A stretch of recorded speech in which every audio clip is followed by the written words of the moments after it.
This is Scripty business. We get 5 minutes with 3 random words to come up with a rough movie idea. Then we spin our wheel of doom to throw a curveball into the mix.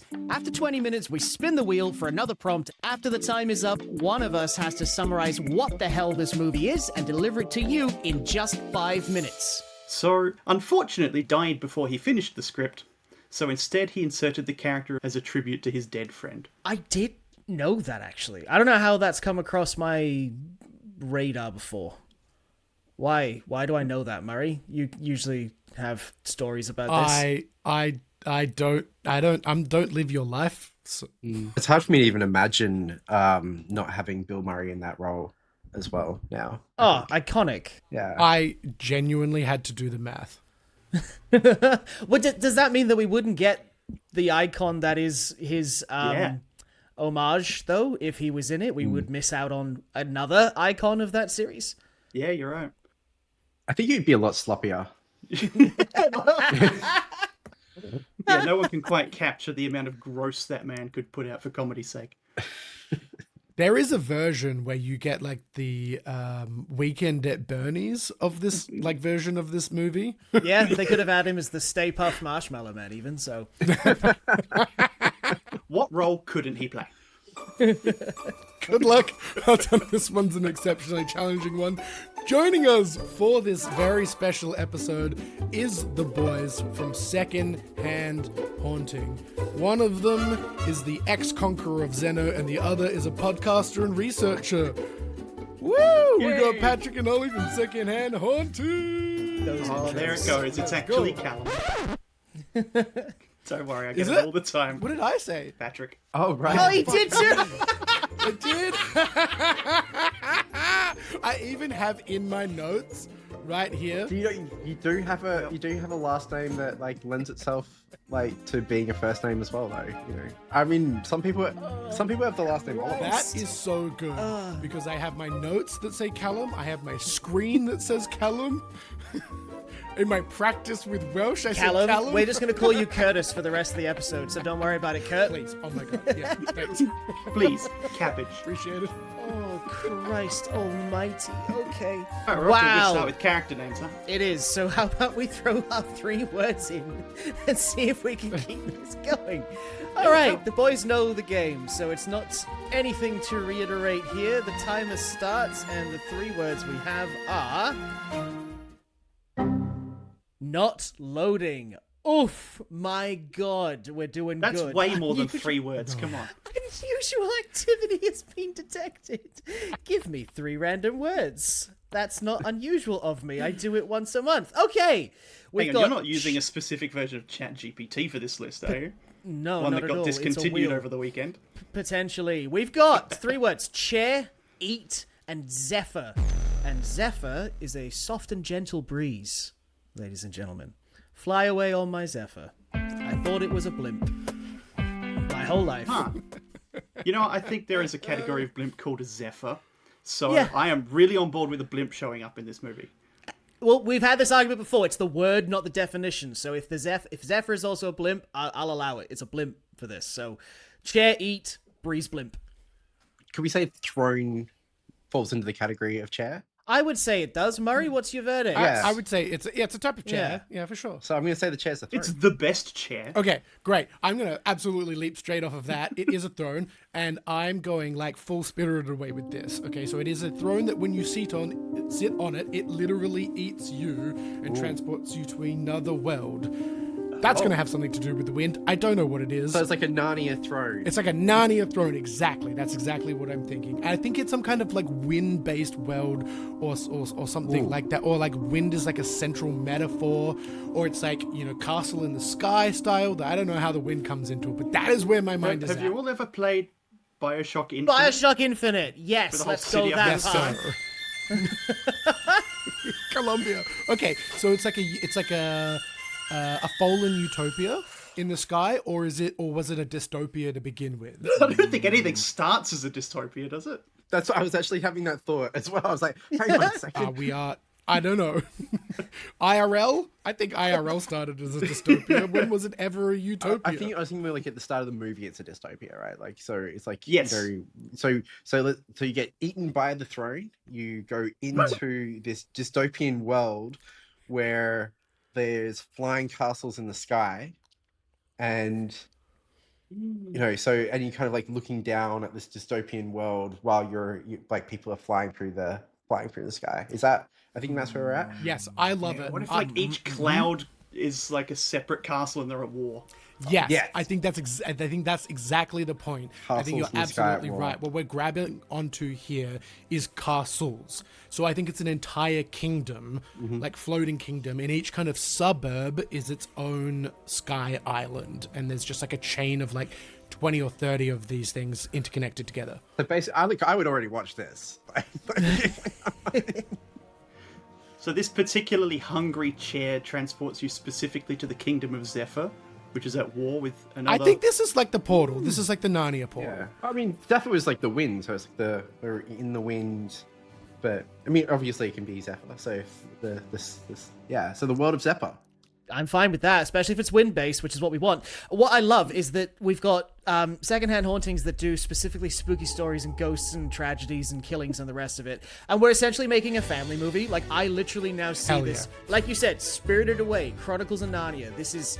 I see the main character being a child, maybe sitting on a throne they're not meant to and being carried off to this whimsical place, Ooh, I like fixing that. their problems. Can it be that is there a throne in this land of Zephyr that will take them back? Maybe? The indigestion throne. Yes. I think we do a Nino Kuni style thing, right? Where you can go between the two worlds. The two worlds are interconnected, and it's like a spell or something that this chair is.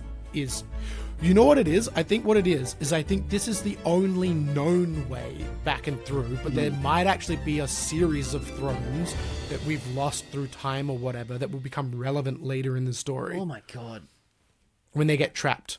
I want to jump in on that because we were talking about I'm thinking like 5 teenagers. Ooh, yeah! 5 teenagers that get eaten by the chair. One by one, gomp, gomp, gomp. Yeah, like one at a time. Like Yes. like one runs in. They see like the spiritual, the cosmic like world appear through being eaten through the throat. So they just keep jumping in. Or could they be separated by time?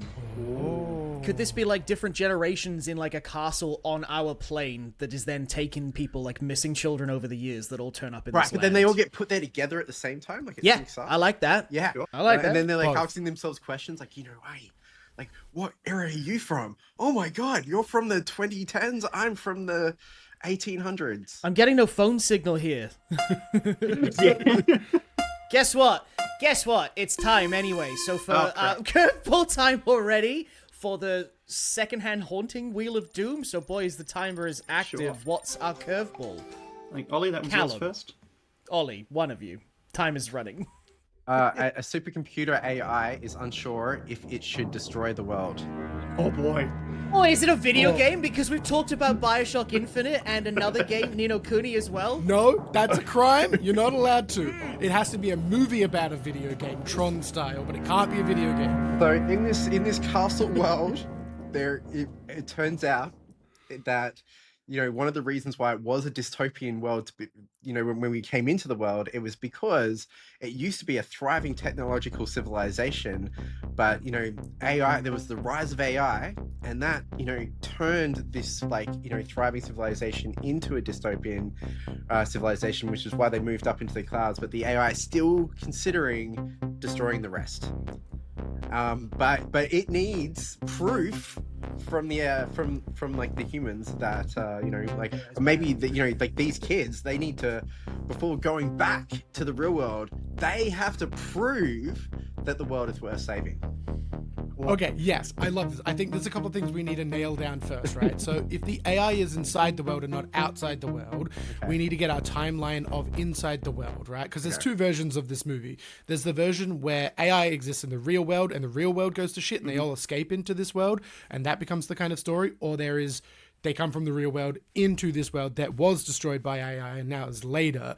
So we just need to pick where our timeline, because my head was kind of like medieval, like I was, or like earlier in the timeline. I'm feeling that the AI is the one who decides which kids get eaten by a chair. Yeah. Yeah, I was thinking the world that they get eaten by the chair is actually in the far future. Oh, okay. Right? And so that's why it was getting kids from different times in the past, right? Because it was in the future, and the AI was trying to figure out whether or not human civilization, humans themselves, were worth preserving.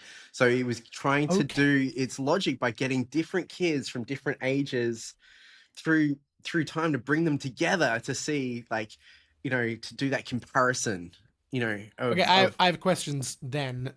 So you're saying that these aren't actually separate worlds. We're not thinking of them as separate dimensions, but two different points in the same timeline. Yes. Yeah. Oh, so it's a time travel movie now. Oh, But you actually don't find out it's a time travel movie until the very end. You think it's separate dimensions the whole time, like Spirited Away or Narnia. And then the kind of reveal in the last act is that it is actually the same timeline, and it's been a time travel movie this whole time. Like similar to like Planet Planet of the Apes, Apes, when he sees the Yes, that's exactly it. Can we please? You damn dirty ape! Okay. You blew it up! What do they find at the end that proves it's the same world? Statue of Liberty. It's already done. But it's a monkey. Oh, far out. Okay. What if it's like the Apple headquarters or something really dumb like that? Or it's chair. Google. They find Nah, Google. I think the chair. I think Callum's onto it. The chair has to be central to everything that's happening to our characters in the plot. It's all going to be about the chair, the throne. well, because they had to find the chair to get back, right? Because that was part of the challenge, right? So They had to find a chair to get back. Every chair is gone. Wait, People hang got on. so is hungry it? they ate all of the chairs. I've completely Hungry spiraled here. chair. There's been so many ideas. There's been 3 extra ideas compared to what I normally have to process, and I'm not good at this. Is this now a time tunnel between the throne of now and a throne at like almost this dystopian end of time reality where everyone exists in the clouds on floating castles? Right. So that's what I thought. think I thought you yes. got eaten by the throne Okay. and came out the throne on the other side. Right. So they would have already had this throne. That's where I was at, but it could be totally different. This works well for the different time points as well, because the throne is consistent across the entire timeline. No matter where you jump into it sorry, retcon, where you get eaten by the fucking chair in that time, you will come out at the end, out of its asshole, which is always at the end. Oh my god. I just super quick, really quick. The chair absolutely needs to have like a personality and be like animate, right? If it's going to eat, What, like a sorting hat? does it have a personality like the Sorting Hat, or is it like a mimic from D&D? Mimic from D&D. Where it's just like a monster. It's got to be. Okay. It's a means of transport. It's not a character. Is that Gotcha. at least that's my vote. We've got 3 other votes in this room at this point. There's something about like a little kid sitting on a chair and the chair being like, "Hello, kid, welcome," There's something a bit and then having a conversation. something a bit weird about a chair eating a child and saying you taste delicious. You sound smart, girl. Crime. That's a crime. Crime. Other podcast. Cal, I think you had something before Murray dangerously told. I was that going to line. bring the tone right down and say, like, when they appear at the other end of things, do they appear with a little gust of wind like a zephyr, and it's just the chair has digested them? And And farted them out. yeah. It's just having wet farts at the end of time. Oh, not wet!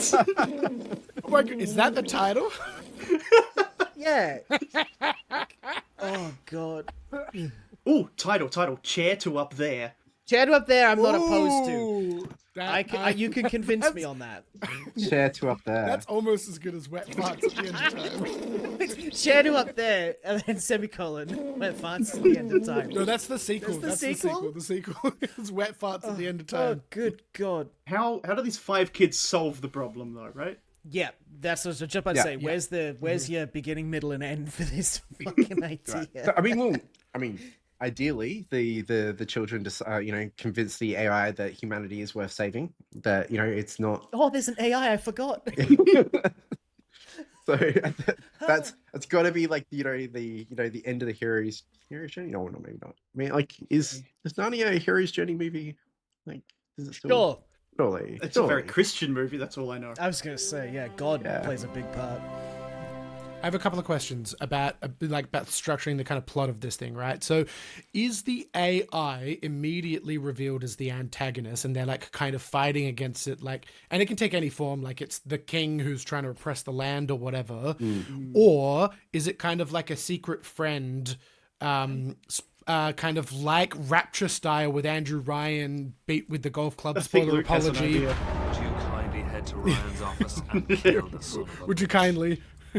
Yeah, is it a would you kindly situation? You make some really Or good is break it- because, like, at first I was kind of visualizing maybe, like, at the start where it kind of depicts this, dystopian world, and it has the voiceover coming over the top. It's like, far into the future, the world was, crumbled by the rise of AI, and then, this society was created, and then maybe it flips back to, like, these kids getting taken out of. But then we talked about Narnia, but they're all together, so we have to have like something that has them come in separately.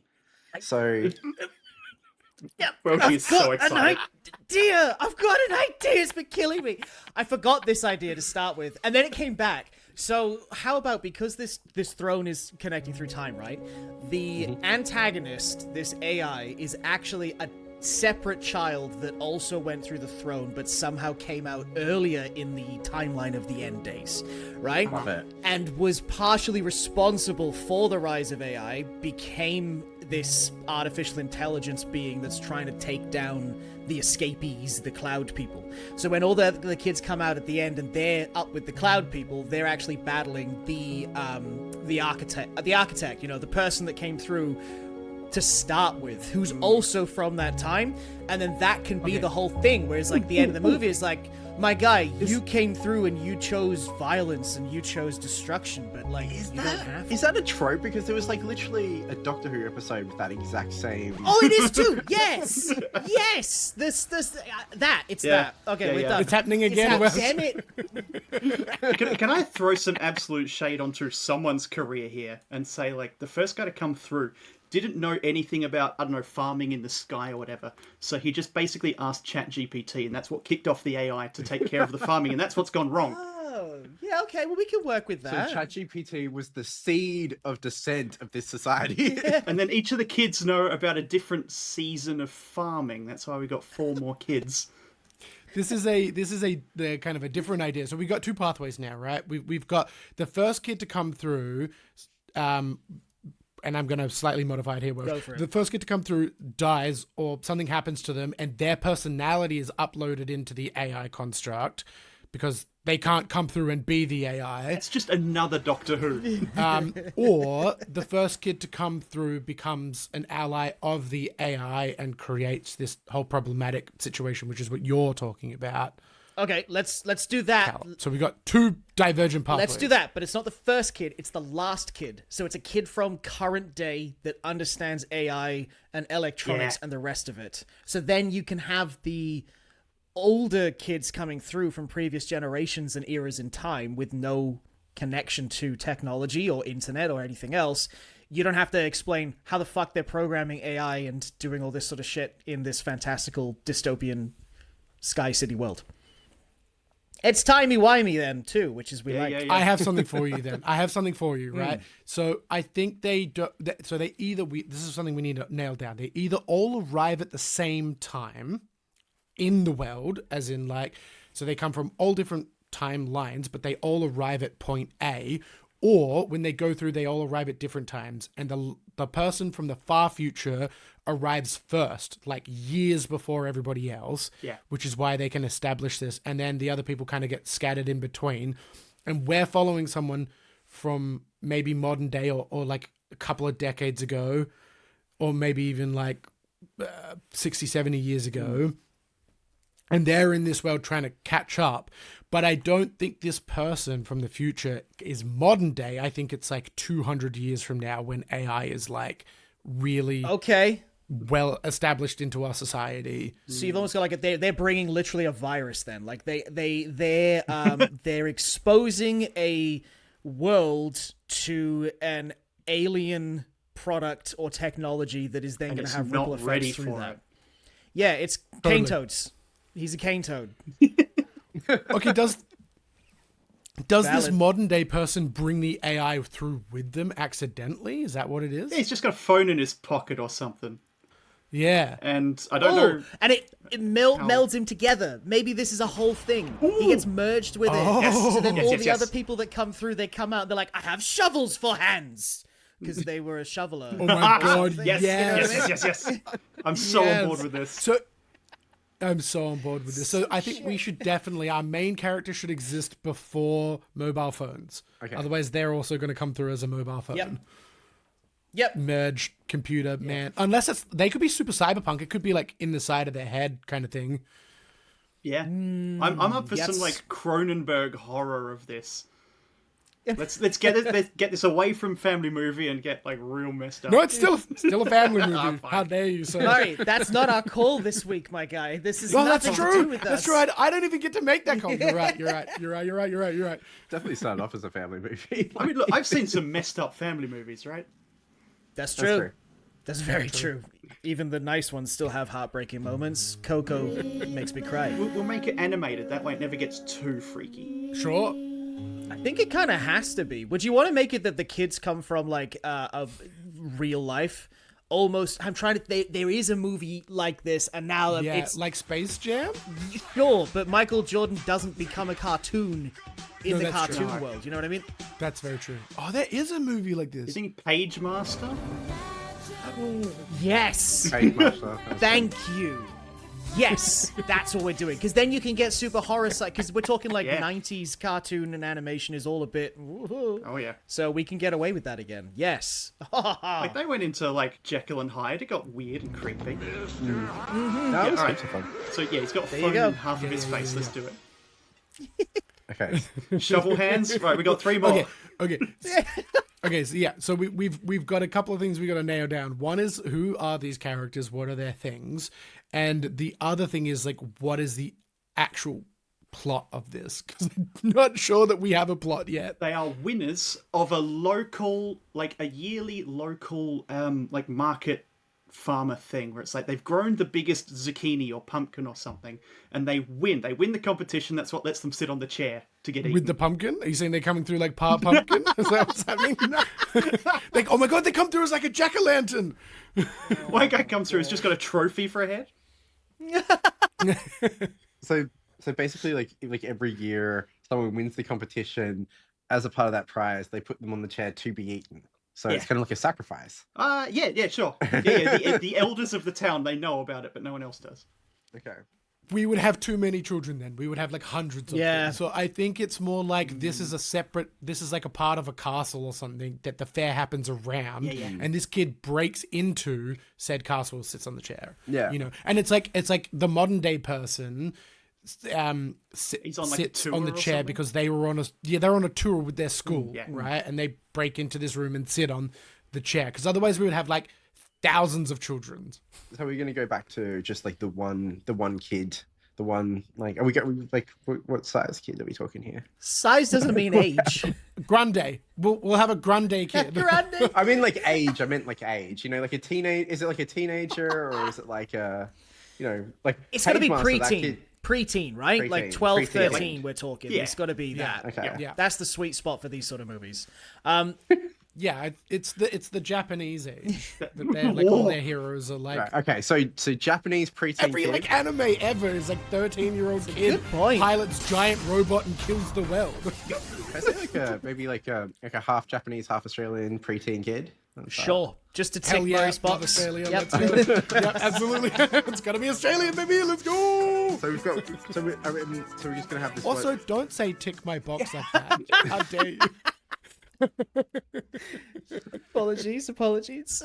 So if we're gonna have if we're gonna have this this kid eaten by the chair going into this you know, distant future dystopian world, I definitely feel like this kid has to make friends along the With way. people up there, right?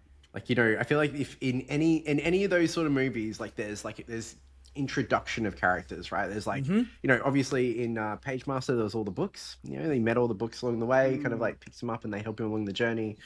So that, like, you know, there has to be, you know, supporters, I think, and that's got to be a part of that hero's journey, right? It's like you meet like the extra Definitely. character. Harry Potter's got the crew. Yep. Hermione and There's the three other kids, and they come in at random times. Yeah. So some of them might already be there, some might not be there yet, okay. and it might be a race between the villain and them to get to this person to become a supporter. This is also an option too. What if the villain is like locked off the throne? Like, what if it was meant to be like a consistent and convenient means of traveling back and forth, and our antagonist tampers with it and locks it off in a portion of the world, which then you can kind of Just immigration allegory. yeah, ice. Yeah, I think maybe like kind of a museum, because it's like it's one of those things where like maybe it was an artifact that they've In the got some sort future? of security. Oh no, well, like in the present when so this kid who like finds the artifact, like they've dug it up, maybe it was sent back in time. Because there was kids through different ages that got like jumped onto the chair, right? So Yeah. so the artifact is, I'm trying to figure out how it got back in time. I'm wondering whether or not The chair The doesn't. chair The doesn't. chair is It's consistent permanent. across all Yeah. time. Oh, it's permanent. It never travels through itself, otherwise the universe would explode. The chair is eternal, and it's hungry. The chair is eternal. Correct. But I think what Welsh is saying is that the chair, so there's two kind of, the chair in the future. How do you isolate the chair in the future? You can't Maybe really. this villain has locked it all off and barricaded up in an abandoned part, but maybe he's tried to tamper with it too to prevent anyone else from coming through, because this is now his world, right? Yeah, so we know there's not going to be anyone else coming. Yeah, and then maybe his tampering then, like, because people are jumping in at different points in time, it goes like 100 years in the future with no one coming through, and he thinks he's broken it, but then all these kids that have been absorbed over the years all come out at the same time. So then you've got like an adventuring party appearing, That's cool. That So rules. in this future world, do we still have like all these castles floating, populated by people? Yeah, Absolutely. not many people, Yeah. but people. Yeah. No, but isn't it? Okay, here's And they're unaware of the chair. the ground world is the world that got fucked into oblivion. Yeah, it's all robots and AI. But the sky world needs to be thriving, otherwise there's no... Otherwise you're just coming into a bunch of empty castles, and It could be like a resistance. Yeah. which you can, but I feel like that's a very different story, with very different stakes. There is a conspiracy theory about that someone came back from that had future memories of the distant future being where they'd actually cut off from the world, where essentially like they'd gone and lived in flying castles that were driven by AI, and the world was recovering from that. So essentially like the ground had gone back to nature, and then everyone was living up in the castles. Are you positing a movie idea, or are you telling me about a conspiracy theory that actually exists in the real world? I'm telling you about a conspiracy theory that exists in the real world, but I'm Get out of here. That's crazy. What? That's crazy. One of the reasons why I like conspiracy theories. It's also crazy that you spent the last minute of that time block to tell us about that. Okay, spin the next wheel. Spin the next wheel. The next 20 minutes starts now. Callum, what are we dealing with on top of this? All right, fantastic. That's probably the easiest one to deal with. One character has ESP, but only one. Oh my god. The main character? Or the villain? I'm thinking the villain with this setup, right? Or the villain? It makes sense. But he can't read the guy whose brain is a pumpkin. Okay. Oh my god, yes! The villain is that guy. Yes, the villain is the jack-o'-lantern. I think he is like an animated scarecrow jack-o'-lantern. That's incredible. I love that. But what if... Wait, a jack-o'-lantern phone man? Oh, true. No, the jack-o'-lantern's part of the adventuring party. I got too excited. I think the You're jack-o'-lantern right. has to appear to be a villain, but then is quickly turned out to be just one of the kids. Well, this is an interesting thing that we've not talked about, right? Is the population of this city in the sky. Who's to say they're not more people that have come through over the years and just been spat out at various points in time and just adjusted to this life? So you can get pumpkin-headed people, and you can get zucchini-bodied men and women, and other farming crops, because I guess that's where we've stuck on this. But Okay. Would it be more likely to be animals though? Like the animals that have evolved? I like Oh! Murray's got it. I have ideas. I want to lock in the children. So we've got our cyberpunk villain. Okay. Who comes cyborg through with villain. like AI and metal and shit integrated. Love it. We've got our main character. I don't know what the fuck they are. We've got Mr. Pumpkinhead. That's number 3. number 4 is a girl who comes through with her pet dog, so she's kind of like a werewolf, but she's like a double-headed drag. Like, she doesn't have 2 heads, but maybe she has 2 personalities, like the dog personality and her personality. But she's a dog girl. They get melded together. The dog doesn't die, and its personality doesn't go away. What are we going dog, or can we go? What's the natural predator of a pumpkin? It's a bug. A bug? Yeah, okay. That doesn't work, does it? Yeah. Pie. I want comic relief side character to be like chasing Pumpkinhead around trying to eat it. A bird. It has to be like a bird. be the then. dog girl. Bird or a rabbit. It wouldn't be a dog. Rabbit's rabbit really girl? good. I mean, look, I just want somebody fused with an animal, but the animal's personality stays with them, and they switch between the two. Anime bunny ears. Yes, okay. Hang on, they switched between 2. So she's walking down the road going, oh, yes, we have to go to the next place and blah, blah, blah. And then the dog's like, like turning off to the side, and like she's got these 2. Is that how you're seeing this? Like a rabbit girl? Yeah, I think they, at the most inconvenient times, Just literally stop turn into barking. a dog. Would it be too much to say that like if it's like a rabbit woman? Lola? Yep. Now, hang on. I'd like to try out for the team. Kids movie. Look, I thought if you that want to straight feed the away. furry community, My name's if Lola you Bunny. want to feed the furry community, you go right ahead. Of course, we want this film to sell, right? Who's the one from My Hero Academia as well? Froppet? The bunny... Froppet. Froppy? No, I'm talking about the rabbit chick. Oh, you mean I do know. Yeah, I know that. the one. The third greatest hero. That one. Let's just put that in there and make me happy. Okay, but she's got to be like full on like werewolf style, as in like she is a bunny rabbit in humanoid form. Yeah, that's what I was Rather thinking. than a lady with bunny. Are we thinking arms. Donnie Darko or furry? We got to pick a lane. For I was that. going to go furry. I was definitely going to go furry for the rabbit girl. I'm thinking like werewolf nightmare, but a bunny rabbit. What about if at night she just becomes way more like monstrous then? Like you get them best of both worlds. You're going to get them as a normal character. Because think about it, you're introducing characters that have problems to deal with. The Pumpkinhead is getting chased by birds everywhere they go, and he's losing pieces of his Oh flesh. yeah, because we're in the sky. We're in the sky. Yes. Bird people. Maybe birds are big and they're the main civilians of this town. Oh, it's all bird people. Yeah. All bird people, because they're like that makes sense. I mean, they're in the sky now. They've obviously evolved. But people wouldn't know. Oh, you would need millions upon millions upon millions of years of evolution to get to bird. Not if people. you've That's got where magic we're at. AI. This is how far in the future. I don't know that we're that far in They're the moving, future. mate. You're right. Okay, fine. Fuck it. You're right. It's not my movie. Yes, and yes, it's a million years in the future. And the birds are now people. It's all bird people. Yes, and meet us. We've done a thing before with this. Oh dear. Oh Christ! Can we say they're like bird-brained, and that's why our evil ESP villain can like control them? Not bad. like that. So here's the thing, right? If ESP can also be the MacGuffin to help us take on the villain, because the villain already has a shitload of powers. He's got metal, he's got AI, he's got computers, he's fully augmented. So we can use that ESP with one of the other characters could have it. I mean, we've already got the solution to it. The Pumpkinhead. He's going to be an absolute waste of space the entire movie. And like, why are you until he here? discovers he has ESP? No, he doesn't have ESP. Callum said it. The villain can't read his mind. It's the one Oh my god! creature. Because he's a pumpkin. Yeah. Maybe he also can't read the dog brain mind, but that doesn't really help anyone. Sure, why not? Maybe that's like the thing about this adventure. It's rabbit. Party. It's rabbit brain. Yeah. Now. Sorry. It's rabbit He's brain. just looking at her. He's going, carrots, fucking carrots. Actually, still had like down like a wolf boy and a rabbit girl and a pumpkin boy. And a cyborg dude villain. We can do both. Cyborg girl. I like it. Maybe cyborg girl. for it. I mean, it's like a cyborg It's girl no problem villain. to deal with, Ollie and Callum. This is that is true. It is also.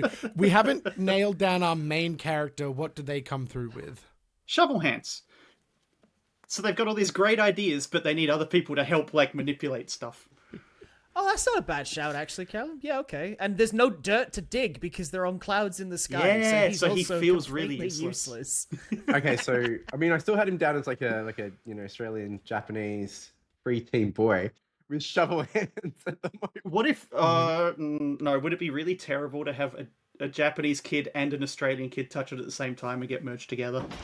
It's better than where I was going because you were saying you keep going the Japanese and I'm fighting saying chopsticks, but here we are. No! It's been said now. Oh no! Look, I'm just. He's really tall now. He's got really tall legs. Oh, he's on stilts the whole time. He's just permanently on stilts. We got there. I don't think the end justifies the means for that. Maybe not the particular character. chopsticks, but I think the stilts is actually a brilliant idea. Yeah. I think he was like a circus kid, right? Yeah. So should we drop that character or just keep going? And he came through with his stilts. Yeah. And I think you're actually right. He's like 10 foot tall. Okay. It's a much better alternative to what I suggested. Thank you, Murray. That's why we're together. Are you sure you don't edit this podcast? 100%. Are you going to reconsider? Might get a bleep. I don't know. We'll roll the dice. I've got cyborg girl villain, rabbit girl protagonist, wolf boy protagonist, pumpkin boy protagonist, and a 10-foot tall boy protagonist. That's what I've got so far. I have a question. Should it be stilts or should it be a pogo stick? Pogo stick. Bouncing. Pogo stick. great. Oh Yes. no! So he's like 10 foot tall, but he can also jump incredibly high. It was like back to what was it? Castle in the Sky, the movie. What am I thinking of? Studio Ghibli. That's Yeah, Castle in the Studio Sky. Ghibli, and it had like the House Moving Castle. yeah House Moving Castle. It was it was the It was the coat rack. Is that what you're talking about? yeah, it was Yeah. you kept like jumping along to try Yeah. and like jump up onto the castle. Can we have a scene where Pogo Boy gets knocked off of the cloud and falls all the way down? Okay, Right? Pogo Boy. But he hits the ground, boing, he comes straight back up. But he gets a glimpse of what it's like down. And he's like, "Oh my god, guys, it's Earth down there. It's the paradise. future. It's destroyed." It's an absolute Okay, paradise. okay. It's just like beautiful nature So, everywhere. so obviously all of their stupid talents are going to help them get into the castle to face the main villain. And then it turns out that Definitely. the one talent that didn't help all along was the Pumpkinhead because his mind can't be read.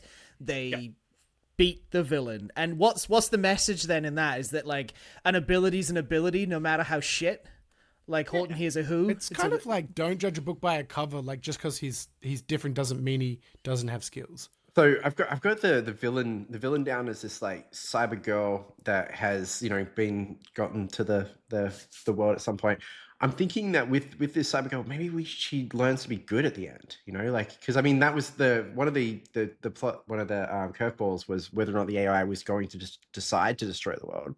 So how about like their mission in the movie is to convince the AI to not destroy the world. So really, this is heartwarming moment where we convince the cyber girl not to destroy the world, and they will become friends. Okay. I have a question. Oh, go Murray, you first. Okay. Is she a true merge with the AI, so therefore the AI is her, or is she just another victim of this AI, as in she is stuck in a prison with this thing that is controlling her? Yeah, she needs to learn not to rely on AI for everything in her life. But it can help, say, occasionally. She's fallen into this with the AI. Maybe when she came through, she had another item on her person, like a yo-yo, and then her left arm that she always has like in a pocket or something. And then they're like, "There's other things you could do. You said that everyone has skills. You don't have to be an AI." And she just goes, "Well, I do have this yo-yo." And then they teach her how to be a yo-yo master, and that is what saves the day. Because even that is a skill. Yo-yo saves the day. I can't do yo-yos. I'd love to But do a yo-yo. how does that separate her from the AI? And the yo-yo reminds her point. of her humanity. Right? All right. So okay. So then the story is actually about convincing the AI to take on human traits. It's like showing it what humanity means, and we do that via her. Right? Yeah. Is that what the story is? Yeah. Sure. That's how we convince the AI not to destroy the world. Can I use the yo-yo idea, but with a different object? And would you go for it? The yo-yo was yeah. just I was thinking something silly. Cool. So she's got one of those little like USB powered desk fans on her because like she got sucked up during a really hot day or something, and she's been using it to keep the AI cool. But it turns out she could use it to like power some sails or something for the clouds to move them about. Because of the wind. Because that's our Zephyr. Let's go. Oh my god, he remembered the third word. Is there a famine involved at this point Yes. as well? Because Yeah. eat is. Have we got eat Yeah. with the throne? I feel like the chair. I think the chair eats people, but also up there, they've run out of food because they don't know how to farm on a cloud. Yeah, I think you might want to consider putting famine into this because, like Calvin just said, they're farming crops on a cloud. That's why everybody keeps trying to eat the pumpkin head. Yeah, because they're all just really hungry. He's a fresh vegetable for the first time in decades. Yeah, that has weight. And it takes him being knocked off to realize that the ground is that fine and arable again. Ah. And she aims the fan up at the sky and it gets pushed back down to the ground. Right, so that's the thing, right? They're stuck on these castles in the sky, so it's the space real estate is quite difficult to find. Space real estate. It is. It's free real estate. Space is at a premium. Oh my god, modern day themes, we're bringing it in. So it's hard to grow crops. And what old mate realizes is the ground is a paradise. It's like beautiful, untouched nature, wild. There's food, there's animals, there's all kinds of stuff going on down there, right? We need to go colonize it. So yes, essentially, we need to find a way from the sky back down to the ground to restart agriculture and destroy the natural environment so that we can live again. Escape the bird people. Oh crap, it doesn't work because they're birds! Birds have to land. Fuck the bird people! Birds have to land. No, they can just fly down there. It's pointless. Throw the whole story in the bin. Let's just throw bird people out. No, they don't have wings anymore, dude. They've just got arms. They're emus. No, I'm back in. They're emus. Australia! Box ticked. And no one wants to take the risk of going down there in case they can't come back. I like it. They're like emu people. They're flightless birds. They're chickens. They're cassowaries. They're emus. They're ostriches. Callum, you've kind of touched on something with that. With them not wanting to go down because they're afraid they can't get back up. What if this AI has been shooting propaganda materials up into the cloud city? Incredible. Like, everybody up there thinks they can't come down until our party go down, and then it's like, oh shit, everything's fine. Well, not even propaganda. That's just part of the ESP, remember? Also, that was one of the reasons it started the war, because there's like the war of the castles is they're all different flightless bird races. So it's like the cassowaries versus the cooloos versus the emus. Yeah. I have another question for you. In this far future timeline, right? Did all of humanity flee to the sky, or did some stay on the ground? Like, when we go back down to the ground, is there actually a functioning society down there that the sky people didn't know about because they're stuck in their sky prisons? We say no because I hate the idea of and they're primitive. They're primitive. Oh no! This is getting into some uncomfortable political territory, guys. We can't have our advanced countries go and invade lower ones and take their land just because they're less advanced. Whoa! That's Who said anything about low? Oh, I guess lower in altitude. Low. I suppose because like the technology was lost, right? Like, so because like they're not in communication with the bird people in the sky. This works for me because Ollie may have just trumped my chopsticks comment, so I'm happy now. There's been more. We're back on there. Someone talk about killing babies and we're away. We've got a full circle. I have a question then, right? So this is not necessarily like a happy ending then that we're looking at. It's like maybe it's much more about propaganda. It's like this false narrative of we have to descend from the sky back down to the land in order to survive. But the truth is they could just optimize their society like a little bit better. You know, like we can take this one little bit and plant here. You know, like they're full of fallacies, and those fallacies are being driven by the AI in its propaganda machine because it wants to go back down to the ground because that's where it's going to thrive the most. So this story is maybe a little bit more about preventing the sky people from descending down and colonizing the ground because they already have the space and the resources that they need. And that's what the story is about realizing that the AI is wrong and then sectioning it, dealing with it, removing it from her, doing something about it to prevent that from happening. You could go and do hydroponics in storm clouds. Or I don't know, get another sky castle happening. Like maybe they can get resources from somewhere to build more of. That's what we don't have enough of, sky castles. Yeah. We need more. The only thing that I think that skips out on is the fact that didn't we say all these kids are coming from like farming backgrounds? So isn't it almost like prophecy, like a bit of a prophecy or a fate thing, that the ones that are fixing the AI and the land is all good to be farmed are the ones with the technical know-how to do the farming and set it up. So it could just be that over time the land is now reverted to what it was back in our day, our world, and the people of that world don't know what the fuck to do with that. So it takes people from history coming through and went, oh, I know how to farm this. Okay.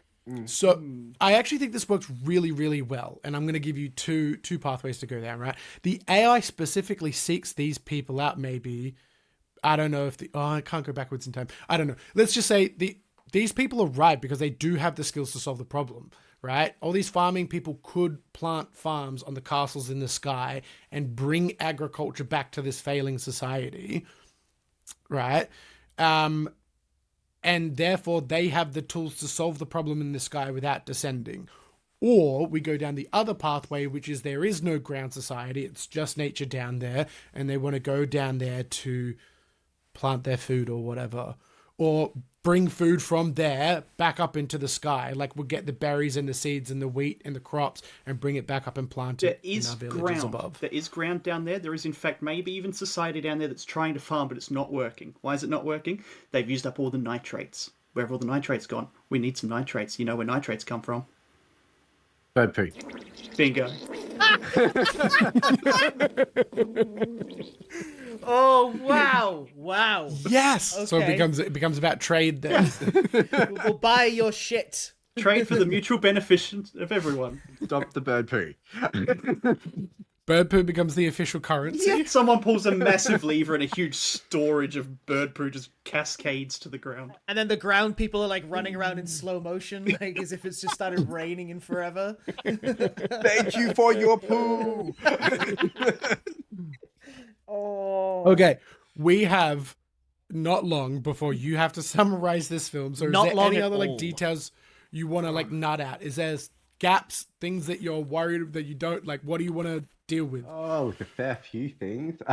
We don't have time for a fair few. So have we decided like what the characters? So have we decided what the actual main characters are here? Like here, I've Pumpkinhead, Rabbit Girl, Yep. Dog Boy, Shovel Hands, and Springman.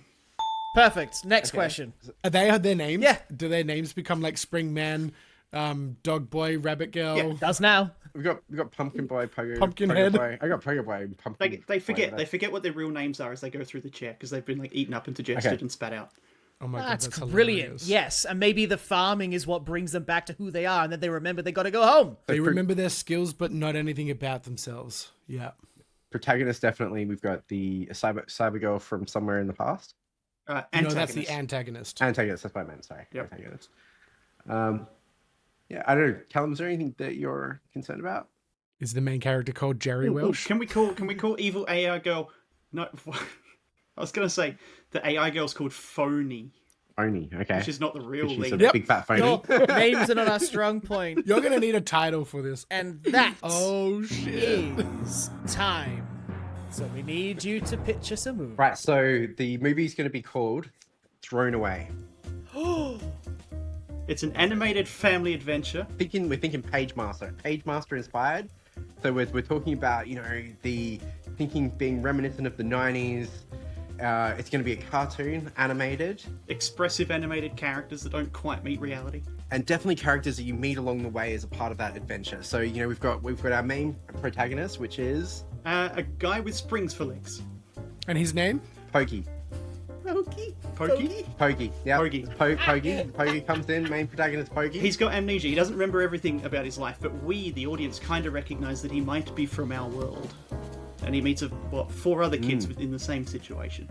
Yeah, we've got one of the characters is a guy with a pumpkin head. He's come from a time in where he was fused with a pumpkin, and it was part of an agricultural agricultural part. Sorry, what was the pumpkin guy's name? Peter. Peter the Pumpkinhead. Yep. And we want Peter the Pumpkinhead being played by Ben Schwartz. Yeah.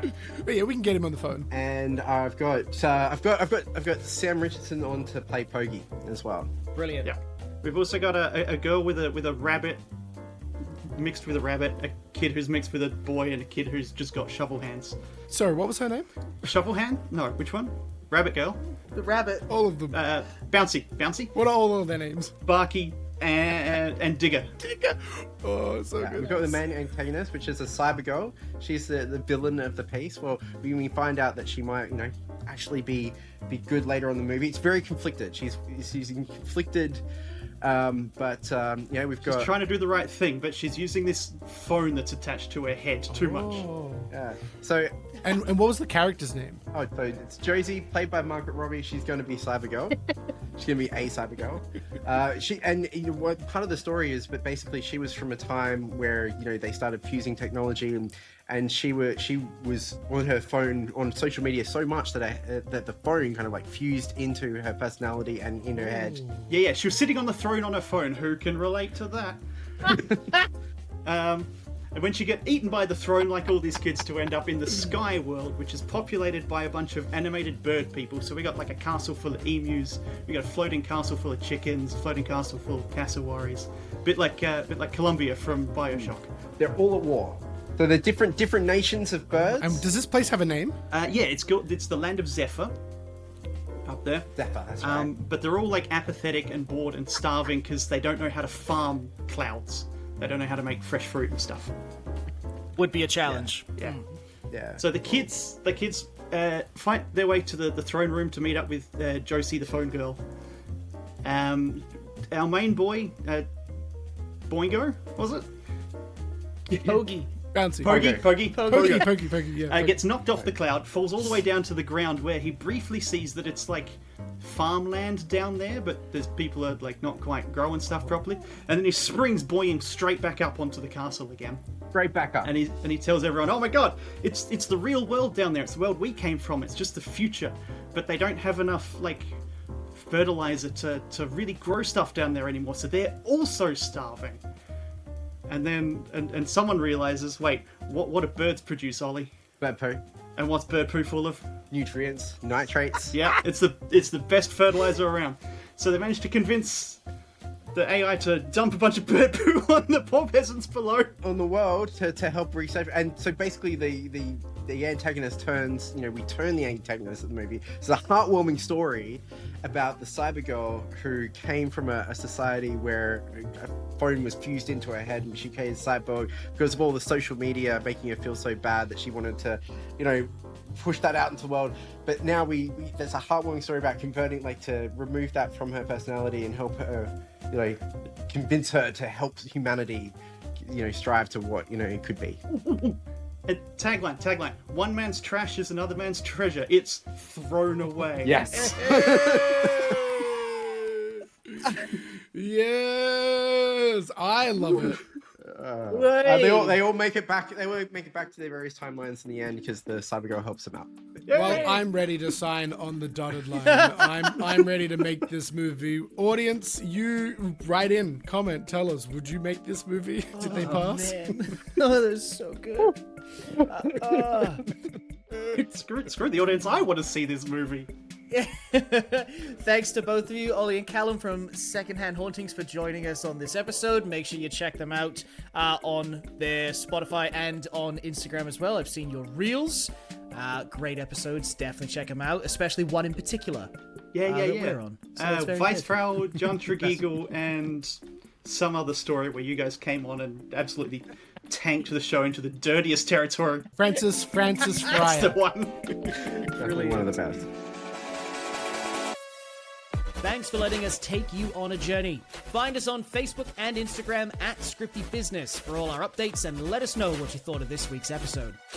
You can also follow us ourselves at Murray vs. the World and at S.A. Welshie to see what we're up to. Join the Patreon for access to bonus content and to unlock all previous seasons. Head to patreon.com/scriptybusinesspodcast today. We appreciate your help with us keeping the lights on and the cameras rolling, and we've got some extra surprises in store, so watch this space as we grow.